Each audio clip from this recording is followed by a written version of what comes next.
नमस्कार दोस्तों, एक बार फिर से स्वागत है मगध ट्यूटोरियल्स में। उम्मीद करता हूं सब लोग स्वस्थ होंगे, व्यस्त होंगे, ज़बरदस्त होंगे। दोस्तों UPSSC पेट परीक्षा आप लोग सभी जानते हैं कि काफ़ी नज़दीक आ चुकी है और इसी परीक्षा को ध्यान में रख करके आज से मैं हिंदी ऑब्जेक्टिव टाइप के प्रश्नों की एक सीरीज़ शुरू कर रहा हूं और इसमें काफ़ी महत्वपूर्ण प्रश्न होंगे दोस्तों।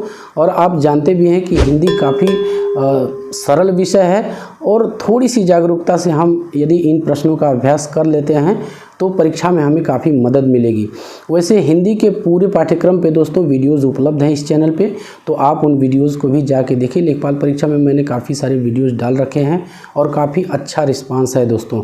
और पेट और लेखपाल इनका जो सिलेबस है वो काफ़ी मिलता जुलता है, तो आप उन वीडियोज़ को भी ज़रूर देखिए। चलिए सीधे PDF पे चलते हैं और एक एक करके प्रश्नों का अभ्यास शुरू करते हैं दोस्तों। यहाँ पे पहला प्रश्न है, बारहसिंघा में कौन सा समास है? ऑप्शंस देख लीजिए, बारी बारी से मैं ऑप्शंस पढ़ता जाता हूँ, आप देखिएगा। यहाँ कलर इसका चेंज कर देता हूँ। हाँ, बहुब्रीहि समास, दूसरा ऑप्शन है द्वंद्व समास, कर्मधारय या फिर अव्ययीभाव। तो इन चारों विकल्पों में से दोस्तों हमें सही विकल्प का चयन करना है। बारहसिंघा यानी 12 सिंघों वाला कोई विशेष जानवर।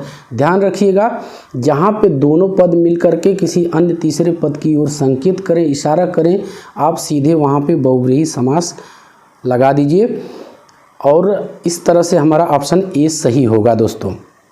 दूसरा है, देशभक्ति का समास विग्रह क्या होगा?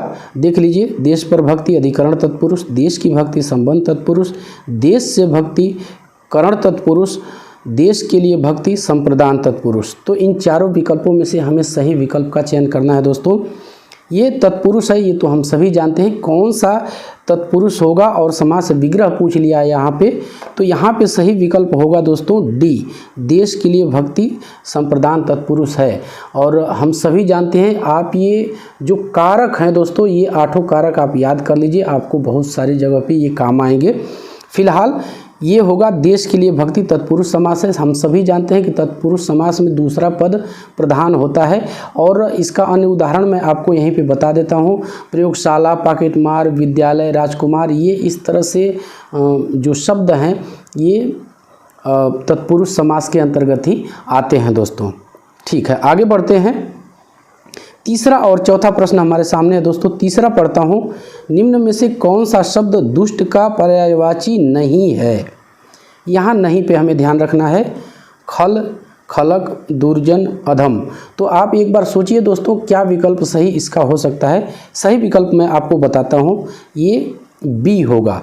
बाकी सब दुष्ट के ही पर्यायवाची शब्द हैं। देख लीजिए, खल का मतलब भी बुरा होता है, दुर्जन बुरा आदमी, अधम ये भी बुरे के अर्थ में ही प्रयोग होता है।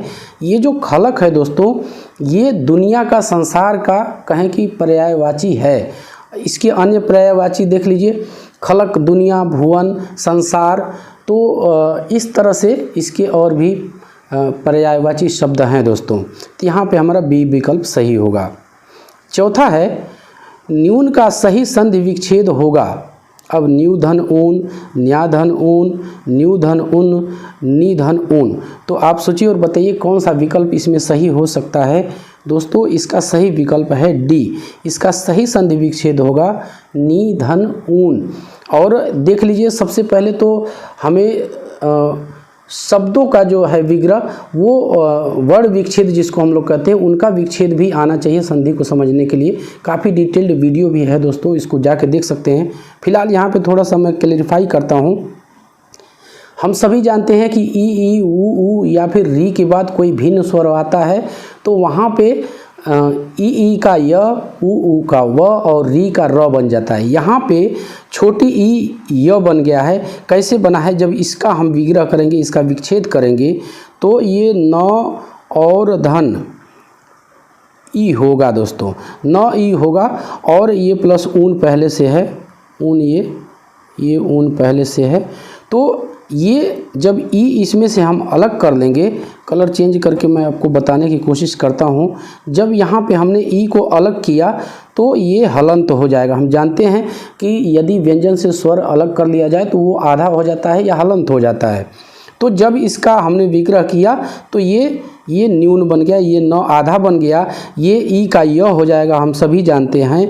और ये जो बड़ा ऊ की मात्रा है दोस्तों, ये आके इसको पूरा कर देगा, ये हो गया न्यून। तो आप समझ गए होंगे, डिटेल वीडियो भी है, आप जाके देख सकते हैं, ओवरले भी मैं चला दूंगा दोस्तों। ठीक है, आगे बढ़ते हैं।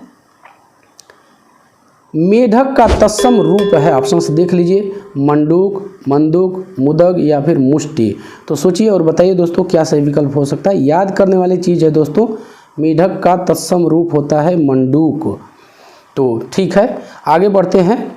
यहाँ पे छठा है, महात्मा शब्द का विलोम है, देख लीजिए ऑप्शंस, दुष्ट, दुर्जन, दुरात्मा या फिर पापी। तो चारों विकल्पों में से आप सोचिए दोस्तों कौन सा विकल्प सही हो सकता है। सही उत्तर है इसका सी, इसका विलोम शब्द दुरात्मा होगा। महाआत्मा का मतलब महान आत्मा, अच्छी आत्मा, और दुरात्मा का मतलब होता है बुरी आत्मा।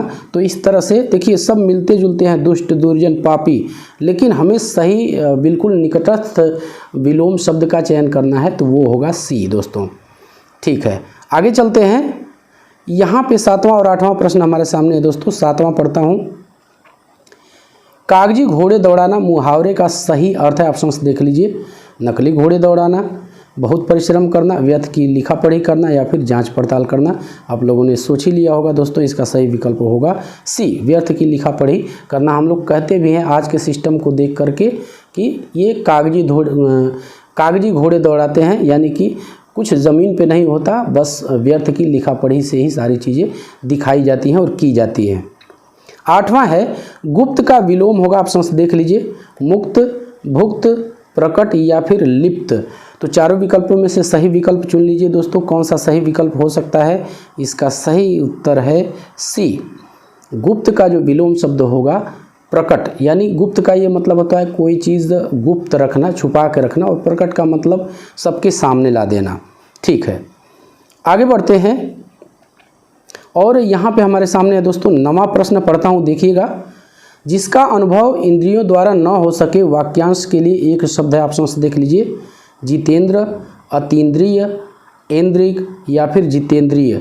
तो एक शब्द आपको बताना है, सही विकल्प फिलहाल मैं आपको बता देता हूं दोस्तों। इसका सही विकल्प होगा बी, जिसका इंद्रियों द्वारा अनुभव न किया जा सके, उसके लिए एक शब्द होता है अतीन्द्रिय। बाकी जो विकल्प हैं देख लीजिए इनके बारे में। जितेंद्र मतलब इसका क्या मतलब होता है, इंद्रियों को जीतने वाला। ऐन्द्रिक, इंद्रियों संबंधी। जितेंद्रिय, तो ये भी इसका भी कुछ मतलब इसी से मिलता जुलता है दोस्तों। सही विकल्प हमारा होगा बी, यही विकल्प हमारा सही होगा, अतीन्द्रिय। ठीक है, आगे बढ़ते हैं। यहाँ पे 10वां और आखिरी प्रश्न है दोस्तों। मैं फ़िलहाल 10 ही प्रश्न आप लोग के लिए लेके आ रहा हूँ दोस्तों। यदि आप कमेंट करते हैं तो मैं प्रश्नों की संख्या जो है 10, 20, 50, आप जो भी कमेंट करेंगे उतने प्रश्न मैं लेके आऊँगा। अभी तक मैंने इतना ही रखा है ताकि आप सहूलियत से इसको आसानी से देख लें दोस्तों। चलिए, बेल शब्द का बहुवचन होगा, ऑप्शन देख लीजिए, बेलों, बेला, बेलाएं या फिर बेलें। तो सोचिए कौन सा विकल्प सही होगा दोस्तों। इसका सही विकल्प आप लोगों ने सोच लिया होगा, सही विकल्प है डी, बेलें। तो ये शुद्ध रूप होगा दोस्तों। तो बस दोस्तों यही था आज की इस वीडियो में, छोटी सी वीडियो थी। यदि आप कमेंट करते हैं तो मैं ज़्यादा प्रश्न लेके आऊँगा।